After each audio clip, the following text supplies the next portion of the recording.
Hello everyone, welcome to Microwave Engineering lecture series. In this lecture, we'll discuss about the input impedance and transfer impedance.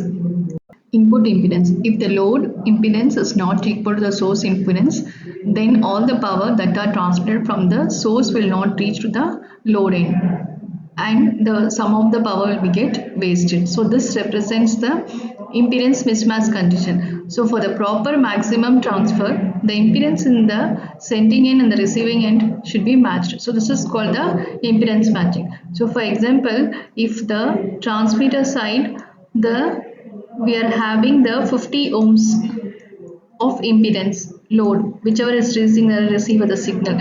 So but if they are sending the signal, already we have discussed about this matching of transmission line and sending of the signal in the RF lecture series, which you can refer further.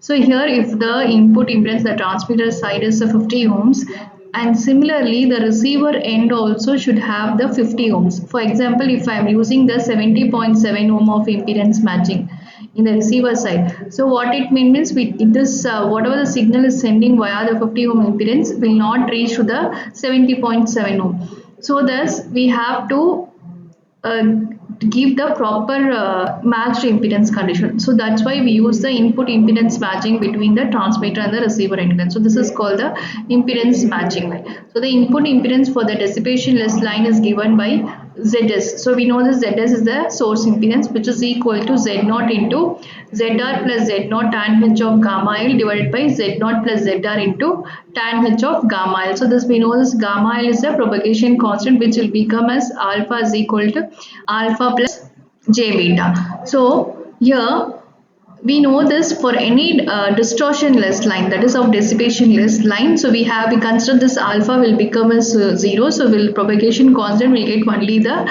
J beta, and this whatever the output impedance, this Z0 will be always equal to the R0. R0 is the resistance of that components.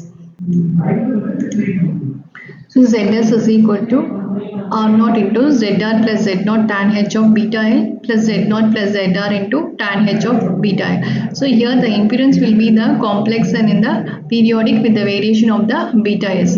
So S will be the length of the line. So we consider this should be the half wavelength of line, that is of lambda by 2. So here we know this tan can be written as sine by cos.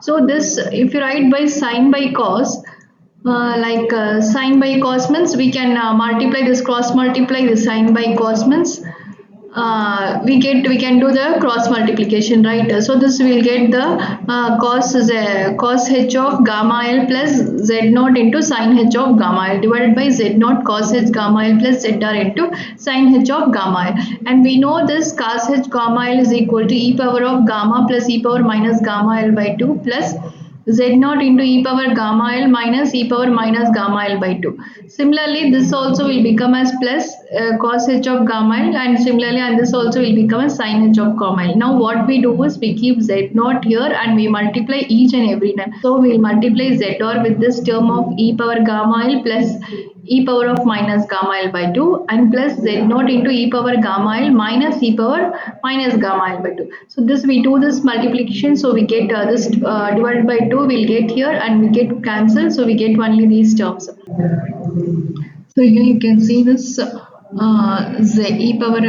gamma L zr plus z0 plus e power minus gamma L zr minus z0.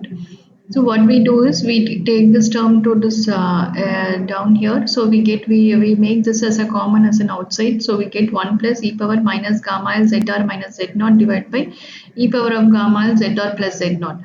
So this term we consider this is the input impedance, that is denoted as a rotation of k. So here you can see this e power gamma L we get after putting this this will become as k 1 plus k, and this also will become as 1 plus k, and here again we might do the cross multiplication. So this term will get cancelled.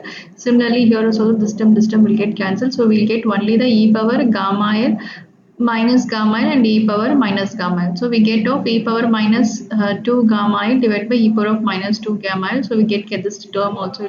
This we can denote as a pi minus 2 beta L. That is nothing but a J is here we can write as an J beta L. That is what we denote it as.